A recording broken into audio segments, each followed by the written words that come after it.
Goeie. Sander Warmerdam is haatredacteur voor de Ljouwerter Kranten. Hij woont in Friesland, maar hij bloedt een Hollandse vlechteling. Het is een beetje een sneujonkje. Trots zijn heid en mem in de tijd naar Friesland daar sleurt. En dat wie een hele apart lieu.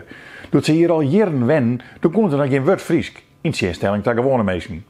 Dus winnen ze ontheemd, zo neem ik het maar. Nou, en dat hier 4 jaar.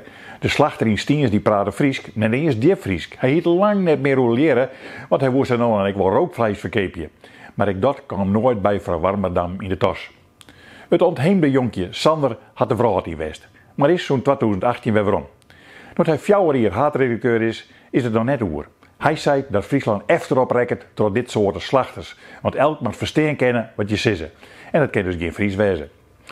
Ja, dat mij Sander Warmerdam vinden. Maar een haatredacteur van de Ljouwerter Kranten, die moet beter weten. Die moet weten dat wij in een tweetalige provincie libje en werkje. Hij had net goed naar zijn stagebegeleider Charles Groenhuizen harken, want die kent het echte verhaal. Sander Warmerdam die beknoffelde het Fries tijdens een symposium over journalistiek in Friesland. Het weer zelfs net meer als het verdedigen van het standpunt van zijn eigen redactie. De meesten daarvan die willen nog geen Fries woord schieten. Singulier wie ik dat hij zei dat de journalistiek in Friesland niet het voorsteld had en het nog net doet. Hij vindt dat de bestuurders benauwd worden moeten van de journalisten. Nou ja, even eigenwijs wezen. Ik vond dat we dat in de tijd bij de omroep meer als goed dienen. Hoeveel aansissingen had ik net gewoon voor uw politieke radioprogramma Het Wapen van Friesland. En soms zijn ze dan ik eerlijk, dat doren we net, want Jo weet er meer van dan ik. En Sander hier dat ik weten ken, want hij had in de rier van commissarissen van de omroep zitten. Ik had mijn twijfels over de toekomst van de Ljouwerter Kranten.